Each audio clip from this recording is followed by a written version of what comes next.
Hello everyone, welcome back to my channel. My name is Anchal.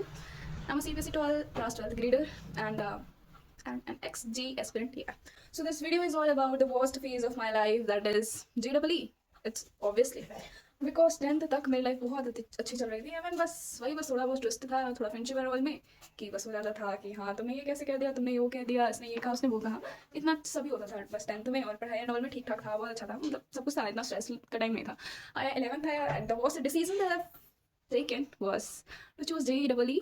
PCM was good because I always, not always, but after class 8, I started found my interest in mathematics. So yeah, मुझे maths ही choose करना था, तो PCM तो ठीक था कि मुझे PCM लेनी थी, बट अलॉन्ग विद जेडब्ल्यू करना था। और उससे भी बहुत से डिसीजन क्या था कि मैंने डमी क्लासेस कर रखी थी कि आई was not going regular school. Okay, I was not going regular schooling.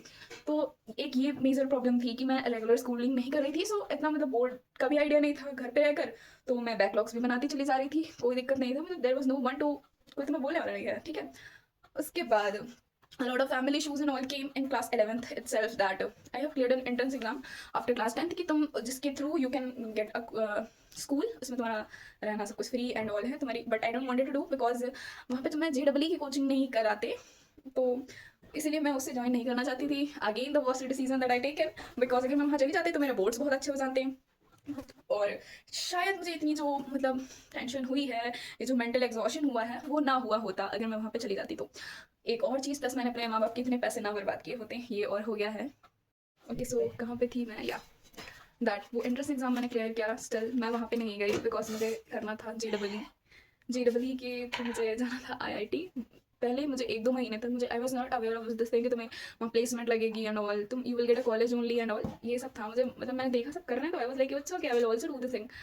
तो बस ये था, फिर मैंने ये किया, एक और बहुत सी डिसीजन जो मैंने लिया जेडब्ल्यू के बाद। फिर आई मीन कि स्मूथ इतनी नहीं जा रही थी, फैमिली इशू हुआ जहाँ पे मेरा भाई, मतलब ही वॉज बड़े पापा का लड़का, तो आई मीन वो थोड़ा इशू आ गया कि उसकी तबीयत एंड ऑल ख़राब हो गई, तो उसकी एक और वो था।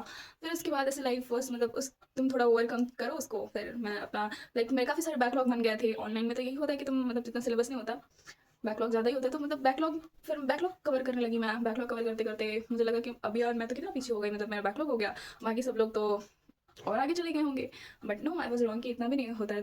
तो इस जर्नी से एक चीज़ तो मुझे हमेशा सीख मिली है कि कभी ना it's never late to start यार, तो तुम्हें ना हमेशा स्टार्ट जरूर कर देनी चाहिए। तो यही था, प्लस उसके बाद मेरे कुछ हेल्थ इश्यूज आ गए थे कि I was deficient of vitamin B12, vitamin D, K2 and low iron deficiency, तो मतलब कि बहुत वाइटामिन डेफिशिएंट थी।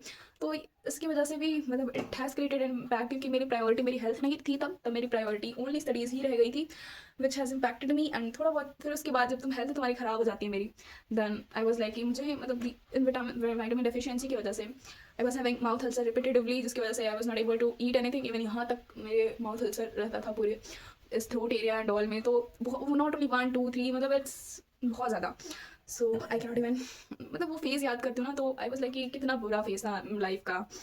ठीक है, उसके थ्रू की जर्नी आती है, ठीक है, सब होता है। उसके बाद भी एक और फैमिली इशू हो जाता है, जिसकी वजह से काफ़ी पैसे हो जाते हैं एंड ऑल, ठीक है। फिर उन सब चीज़ों से ओवरकम करते करते हो गया, ऐसे 11th चली जाती है, स्कूल के मार्क्स भी, फिर हमारे स्कूल के एग्जाम देने होते थे, स्कूल के एग्जाम में भी कम मार्क्स आए, तो ठीक है कोई बात नहीं, अब स्कूल के एग्जाम्स हैं एंड ऑल, इतना वो फर्क भी नहीं पड़ा।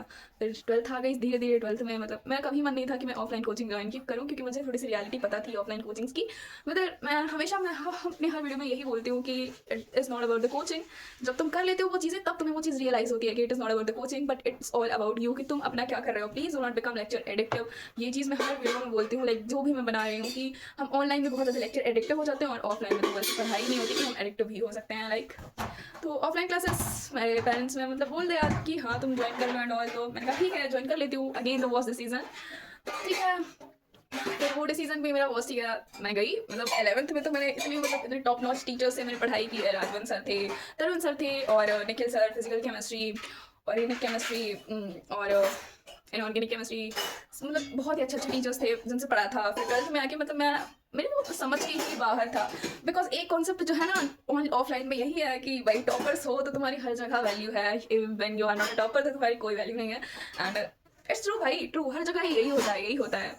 तुम चाहे बोलो दैट मेरे रिजल्ट कम आए ये नहीं डिसाइड करता है, फिर ये कोई डिसाइडिंग फैक्टर नहीं है, but the thing is true कि हर जगह हमारी सोसाइटी भी यही ही देखती है। सो मैं अपना दूसरा ईयरिंग निकाल लूँ क्योंकि एक तो मेरा गिर ही गया। हाँ यही है बस कि again the was a season that I taken. उसके बाद मेरा मन नहीं था, मैं बस उस कोचिंग से बाहर जाना चाहती थी। मेरे वालों ने कहा कि तुम क्यों नहीं जा रही हो, क्योंकि काफ़ी और लोग थे जो कोचिंग से सेलेक्ट हुए थे, but they don't know, they are like far away from the reality कि वो सब रिजल्ट तो खरीद लिए जाते हैं ना, मतलब सही है ये, ठीक है। तो मैंने कहा ठीक है, अब इतने पैसे बर्बाद कर रहे हैं तो कोचिंग जाए, इतने ही है भले कोचिंग जाओ। रूटीन था मेरा, कोच उठो तो टेंशन लो पूरे दिन के लिए कि अभी ये करना है, फिर तुम कोचिंग जाओ, वहाँ पे तुम्हें कुछ समझ नहीं आ रहा, तुम बस नोट्स बना रहे हो, ये कर रहे हो वो कर रहे हो, बैठ के फिर कोचिंग से चले आओ, रास्ते में आओ तुम वो करो, डेफिशिएंट ऑफ आयरन विटामिन, चक्कर आ रहे हैं, स्टिल स्ट्रगलिंग, ठीक है। आते आते काफ़ी टाइम हो जाता था, मैंने 3-4 बज जा रहे हैं, उसके बाद तुम आओ अपना खाना वाना करो, यू नॉट तुम्हारे पास टाइम नहीं कोई रेस्ट करने का। उसके बाद तुम क्या कर रहे हो, कुछ नहीं कर रहे हो भाई, पढ़ने बैठ जा रहे हो। क्यों? क्योंकि ऑफलाइन में तो कुछ समझ में आया ही नहीं था। फिर तुम्हें वो ऑनलाइन लेक्चर देखो, मतलब एट द एंड क्या कर रहे हो, ऑनलाइन देख रहे हो ना, क्या मतलब ऑफलाइन जाने का, कुछ नहीं। घर वाले फिर कहते कि तुम तो ऑफलाइन जा रहे हो, तो ऑनलाइन क्या बोलूँ रे भाई, नहीं समझ में आ रहा, बोला भी बट नहीं समझ में आया उन्हें। मैंने कहा ठीक है कोई बात नहीं, कोई बात नहीं, मतलब ठीक है, और क्या कह सकते हैं हम। फिर ऑफलाइन लेक्चर देखो, क्वेश्चन प्रैक्टिस का कुछ टाइम ही मतलब आता पता ही नहीं, पार्ट टेस्ट में आ जाते थे नंबर, मतलब ऐसे पार्ट टेस्ट में भी 300 में आते थे, ऐसे कुछ 70-80-90-100 120 130 140 मतलब फ्लक्चुएट करते रहते थे, क्योंकि वो तो पार्ट टेस्ट था। तुम अभी मॉक टेस्ट की बात क्या कर रहे हो, मॉक टेस्ट की नहीं पार्ट टेस्ट की बात कर रही हूँ, उसमें ऐसे नंबर आते थे मेरे एमएन के। और मतलब एक चीज़ और बताऊंगी कि जो मेरे लाइक कोचिंग के दोस्त थे वो हमेशा नंबर ज़्यादा बताते थे कि मेरा नंबर ज़्यादा, और जो like all my friends who are preparing like online, जो ऑनलाइन प्रिपेयर कर रहे थे, वो उन्होंने बताया कि उनके रिजल्ट मतलब वो हमेशा कम मार्क्स बताते थे, like if they are getting 180 210, वो दे आर लाइक भाई 50 नंबर आए हैं, भाई 40 नंबर आए हैं, भाई यार टेस्ट ही नहीं दिया, ये है वो है। तो ये चीज़ें होती थी, ठीक है भाई, मतलब उसके बाद भी ये स्ट्रगलिंग पीरियड था। फिर मैंने अगस्त सितंबर में मैंने कोचिंग छोड़ दी, मैंने वो कोचिंग छोड़ दी। काफ़ी रिलीफ में ना, मैं उतना जी की प्रेप भी नहीं कर रही थी सीरियसली। उसके बाद से जब से मैंने कोचिंग छोड़ी, मैंने कहा 12th के लिए पढ़ती हूँ एंड ऑल, पढ़ते पढ़ते फिर ठीक है एग्ज़ाम हुआ, फिर जेई के लिए फिर लग गया, नवंबर में फॉर्म आया एंड नवंबर में, हाँ नवंबर में फॉर्म आया, कह रही हूँ, हाँ नवंबर दिसंबर, फिर पढ़ने लगे दिसंबर से। जेई की हुआ, जेई नहीं हुआ, जेई के बाद बोर्ड्स में लग गया, बोर्ड्स की तैयारी सब कुछ होने लगा। फिर बोर्ड्स में इतना अच्छा नहीं परफॉर्म कर पाई, क्योंकि साल भर तो मैं वो जेई की प्रिप कर रही थी 2 साल से, और जब बोर्ड्स की बारी आई तो मैं उतना अच्छा उसमें नहीं परफॉर्म कर पाई, क्योंकि मेरा वो जो सब्जेक्टिव नॉलेज था वो मतलब इतना अच्छा नहीं था, प्लस मेरे को थोड़ा लिखने में टाइम लग रहा था, प्लस एक और चीज़ थी, मतलब मैथ्स में तो बहुत ही अच्छा पेपर था, बहुत वो था, बट मेरे पास टाइम कम रह गया था, क्योंकि वो सब्जेक्टिव मैं इतना पढ़ रहा था, उतना मैं छूट गया था पेपर 15 मार्क्स का। मतलब मैं तो मैं बोल नहीं सकती कि इतना दुख हुआ होगा। मैं ये सब चीज़ें 12th खत्म भाई। अब उसके बाद आता है सेकेंड, फिर आता है अप्रैल, जहाँ पे तो फिर से तो मैं जेई की अप्रैल वाली शिफ्ट जेई की तैयारी करनी है। बहुत बहुत ही कुछ किया, मतलब इसके लिए मैं बोल रही थी कि मैंने अपना 100% दिया, उसके बाद दिया 100% नहीं हुआ, नहीं हुआ भाई, टू बी ऑनेस्ट। बस ये रहा था जर्नी अपनी, ऐसी रह गई। अब अप्रैल का भी रिजल्ट आ गया है, 20th अप्रैल को रिजल्ट आ गया, बट रिस्पॉन्स शीट ने हमें पहले ही रिजल्ट दिखा दिया है। अब maybe I am going to, maybe not, I am sure that I am going to prepare for CUET, उसके through I will get college like BHU and all, तो maybe I will be doing BTech, तो अगर मिलेगा तो कर लूँगी, but इधर I will doing BSc in mathematics. Thank you so much अगर तुम अभी यहाँ तक टिके हो, मतलब कि। तो एक और चीज़ बोलना चाहूँगी कि if you have like the video, like please subscribe, because मैंने ना एक मतलब my parents got to know about my channel and through a relative, so